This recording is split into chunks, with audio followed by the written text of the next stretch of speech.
So hi అండి అందరికీ. మేమైతే నిన్న లాస్ట్ రోజు అని చెప్పి బెట్రగుంట తిరునాళ్ళకి వచ్చాము. బెట్రగుంట ఎక్కడ అనుకుంటున్నారా? మన కావలిలో. బెట్రగుంట తిరునాళ్ళ 11 రోజులు అంగరంగ వైభవంగా చేస్తారు. నేనైతే ఫస్ట్ టైం వెళ్ళడం తెప్ప కార్యక్రమం చూద్దామని వెళ్ళాం. మొత్తానికి మేము వెళ్ళేసరికి తెప్ప కార్యక్రమం అయిపోయింది.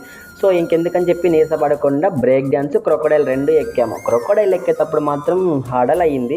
కానీ బ్రేక్ డ్యాన్స్ నాకేమంత అనిపించలే, నార్మల్గానే ఉన్నింది. నేను మా ఫ్రెండ్ రూపేష్ వాళ్ళ ఫ్రెండ్ని ఎక్కించాను, నాకు తోడుగా అనమాట. రూపేష్ని పిలిస్తే నాకు వామిటింగ్ వస్తారా బాబు, నా వల్ల కాదన్నాడు. క్రొకోడైల్ చూసారా ఎంత హైట్ వస్తుందో. హైట్ వెళ్ళేటప్పుడు మాత్రం హాయిగా ఉందండి, దిగేటప్పుడు మాత్రం గుండె గులాబ్ జాములు అయిపోయింది. ఎక్కడ పడిపోతామో ఎక్కడ వామిటింగ్ అవుద్ది అనుకున్నాము. ఫెస్టివల్ మాత్రం అంగరంగ వైభవంగా చాలా బాగా చేశారు. క్రౌడ్ అంటావా, ఇసుకేస్తే రాలేదండి, అంత క్రౌడ్ వచ్చింది. ఇదంతా చూసుకొని రంగులటన అయిపోయి హ్యాపీగా లాస్ట్లో చెరకల దగ్గరికి వెళ్ళామండి. చెరకల దగ్గరికి వెళ్ళేసరికి అందరు ఫ్రంట్ సైడ్గా ఉంటున్నారా, మేమేమో వెనక్కి వెళ్ళాము. ఫ్రంట్ 150, మేము బ్యాక్కి వెళ్ళి ఒక బల్క్లో కొందామని వెళ్ళాము.